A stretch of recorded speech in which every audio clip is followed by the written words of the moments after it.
Hi, என் பேர் குழந்தைசாமி. உங்களுக்கு தமிழ் தெரியாதா? Only one person. Everyone understands. எல்லாருக்கும் புரியுற மாதிரி So smile like she knows. நான் இங்கிலீஷில் பேசினா யாருக்கும் புரியாது. ஹாய், என் பேர் குழந்தைசாமி. ஆக்சுவலாக என் பேர், இந்த பேரை வச்சுட்டு நான் வாழ்க்கையில் படாத பாடு பட்டுட்டேன். எங்கள் அம்மாவுக்கும் அப்பாவுக்கும் நான் பிறந்த உடனே எனக்கு பேரை வைக்கணுன்னே அவங்களுக்கு தோணலைன்னா இல்லை. அவங்க வந்து இப்போ கேட்குதா? ஓகே. எங்கள் அம்மாவுக்கும் அப்பாவுக்கும் எனக்கு பேர் வைக்கணுன்னே அவங்களுக்கு தோணலன்னா இல்லை, அவங்களுக்கு வைக்கிறதுக்கு சோம்பேறித்தனம் பட்டு நான் குழந்தையாக இருக்கும்போது எனக்கு குழந்தைன்னு கூப்பிட்டாங்க. எனக்கு 29 வயசாகுது, இன்னும் பேர் வைக்காமல் எனக்கு குழந்தைன்னு தான் கூப்பிட்டுட்டு இருக்காங்க. எங்கள் வீட்டில் வந்து ஒரு ட்ரெண்டு செட் ஆச்சு. எங்கள் தாத்தா பேர் வைக்கிறது, எங்கள் தாத்தா பேர் தான் வச்சுருக்காங்க. எங்கள் தாத்தா பேர் வைக்கிறது, கொள்ளு தாத்தா பேர் வைக்கிறது, தாத்தாவோட அண்ணன் பேர் வைக்கிறது, இதெல்லாம் வந்து என்னோடலேருந்து தான் ஸ்டார்ட் ஆச்சு. எனக்கு குழந்தைசாமின்னு வச்சாங்க.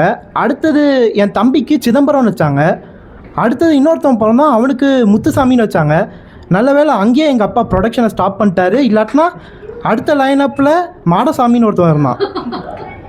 இப்போ எனக்கு கூட நான் குழந்தையா இருக்கும்போது குழந்தைன்னு கூப்பிட்டாங்க. 7 கழுத வயசாச்சு, இன்னும் என்ன குழந்தைன்னு கூப்பிட்டுருக்காங்க. வயசாகும் போதும் என்னை குழந்தைன்னு தான் கூப்பிடுவாங்க. ஓகே, அவன்லாம் மாடசாமின்னு ஒருத்தவன் பிறந்தானா அவனை மாடுன்னு கூப்பிட்டாங்கன்னா என்ன ஆகுறது? பாவம் இல்லை. ஸோ நான் அப்பயே முடிவு பண்ணிட்டேன், இனிமேல் நம்ம வீட்டில் வந்து பழைய பேரே வைக்கக்கூடாது அப்படின்ட்டு.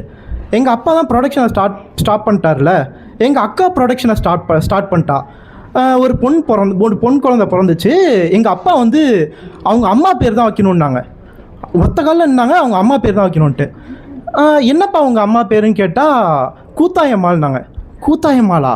அவள் 2010 பிறந்திருக்கு, அவளுக்கு கூத்தாயம்மாள் வச்சா எப்படிப்பா அப்படின்னோடனே, சரிடா நீயே சொல்லு என்ன பேர் வைக்கலான்னொன்னே நான் உடனே எங்கள் அப்பா அம்மா தான் பெருசாக யோசிக்கலை. என் பக்கத்து வீட்டு பொண்ணு மதுன்னு இருந்தால் அவளை பிடிக்கும், அதனால் மதுன்ற பேர் வச்சுக்கலான்னு. உடனே எங்கள் அப்பாவும் வந்து 2 செகண்ட் யோசிச்சுட்டு, அவருக்கும் மதுவை பிடிக்குமா?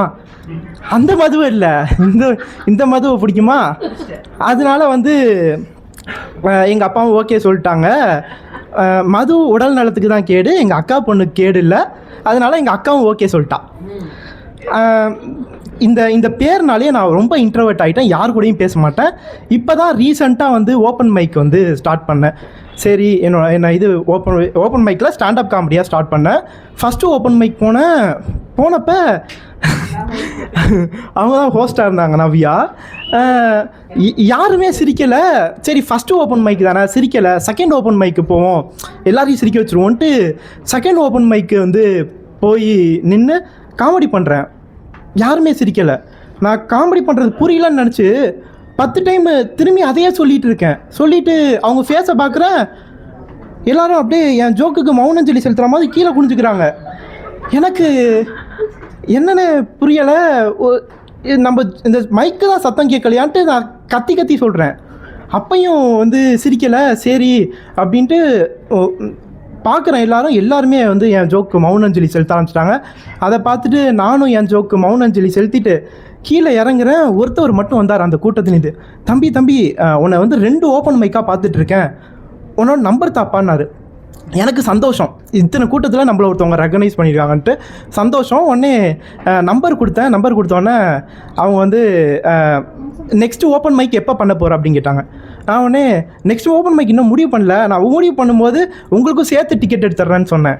உடனே அவர் பயங்கர கோவமாயி, என்ன நினச்சிட்டு இருக்க, நீ எந்த இடத்துக்கு போகிறேன்னு தெரிஞ்சால் அந்த இடத்துக்கு வரவே கூடாதுன்னு தான் நான் முடிவு பண்ணி உங்ககிட்ட நாசுக்காக கேட்டால் நீ ஏதோ பெரிய பில்டப் கொடுக்குற உனக்கு நீ அப்படின்னோடனே அவர் அதுக்கப்புறம் சொன்னார், தம்பி நான் வந்து ஒரு நாள் ஃபுல்லாக ஒர்க் பண்ணாதான் எனக்கு வந்து ஒரு நாள் ஃபுல்லாக நான் ஒர்க் பண்ணாதான் எனக்கு மன உளைச்சல் ஆகும், நீ என்னை 5 நிமிஷத்துலேயே மன உளைச்சல் ஆக்கிட்டடா அப்படின்னாரு. எனக்கு அதை கேட்டு மன உளைச்சல் ஆகிடுச்சு. சரின்ட்டு அமைதியாக போய் உட்காந்துட்டேன். இந்த சீன் நடக்கிறதுக்கு 1 மாதத்துக்கு முன்னாடி என்ன ஒரு பொண்ணு ரிஜெக்ட் பண்ணிட்டா. நான் உடனே பயங்கர கோவமாகி அவள் சொன்ன அடுத்த நிமிஷமே, நீ என்ன ரிஜெக்ட் பண்ணுறது, நான் பம்பிள் ஓப்பன் பண்ணுறேன், நான் அங்கே பொண்ணுங்களை சூஸ் பண்ணுறேன், எனக்கு தேவையான பொண்ணுங்களை நான் செலக்ட் பண்ணுறேன், மற்றவங்களாம் ரிஜெக்ட் பண்ணிக்கிறேன் அப்படின்ட்டு பம்பிள் அக்கௌண்ட் ஓப்பன் பண்ணேன். ஆனால் நான் ரொம்ப நல்ல பையன், எல்லா பொண்ணுங்களையும் செலக்ட் பண்ண ஆரம்பிச்சிட்டேன், எல்லாருக்கும் ரைட் ஸ்வீப் பண்ண ஆரம்பிச்சிட்டேன், பார்க்குற பொண்ணுங்க எல்லாருக்கும். கொஞ்ச நாள் கழிச்சு தான் எனக்கே தெரிஞ்சுது எல்லா பொண்ணுங்களும் ஒரே மாதிரி தான், என்ன ரிஜெக்ட் பண்ண பொண்ணுங்களும் ஒரே மாதிரி தான், பம்பிளில் இருக்க பொண்ணுங்களும் எல்லாருமே என்னை ரிஜெக்ட் பண்ண ஆரம்பிச்சிட்டாங்க. நான் எல்லாருக்கும் ரைட் ஸ்வைப் பண்ணுறேன், அவங்க எல்லாரும் என்னை லெஃப்ட் ஸ்வைப் பண்ணிக்கிட்டே இருக்காங்க. ஒரே ஒரு பொண்ணு மட்டும் என்னை வந்து ரைட் ஸ்வைப் பண்ணான். உடனே எனக்கு சந்தோஷமாயிடுச்சு. நான் உடனே அவள்கிட்ட பேசினேன், ஓகே வெளில போகலாம் அப்படின்ட்டு கேட்டால், நான் உடனே யோசித்தேன், ஓகே வெளில போகலான்னா எங்கே கூப்பிட்டு போகலாம் அப்படின்ற மாதிரி யோசிச்சப்ப, சரி சூர்யா படத்தில் என் வீட்டை பார் என்னை பிடிக்கும்ன்ட்டு ஒரு லைன் வரும் ஒரு பாட்டில். என்னோட பேரே ஏஸ்தட்டிக்கான பேர், என் வீடு அதை விட ஏஸ்தட்டிக்னா ஃபோட்டோ எடுக்கிற அளவுக்கு ஏஸ்தட்டிக் இல்லை, பேட்ச் ஒர்க் பண்ணுற அளவுக்கு ஏஸ்தட்டிக்கான வீடு. அங்கே கூப்பிட்டு போனால் நம்மளை பிடிக்காது, அப்பயே போயிடுவான்ட்டு, சரி நம்ம தான் ஸ்டாண்டப் காமெடி சூப்பராக பண்ணுறோம்ல, அங்கே கூப்பிட்டு வந்துடுவோமேன்ட்டு கூப்பிட்டு வந்தேன். அப்போ தான் வந்து ஆடியன்ஸ் எல்லோரும் எனக்கு என்னோட ஜோக்கு மௌனஞ்சலி செலுத்துனாங்க. நானும் ஆடியன்ஸோடு சேர்ந்து மௌனஞ்சலி செலுத்தினேன். நாங்கள் 2 பேர் மௌனஞ்சலி செலுத்துறதை பார்த்துட்டு அவள் எனக்கு மொத்தமாக மௌனஞ்சலி செலுத்திட்டு அப்படியே போயிட்டா.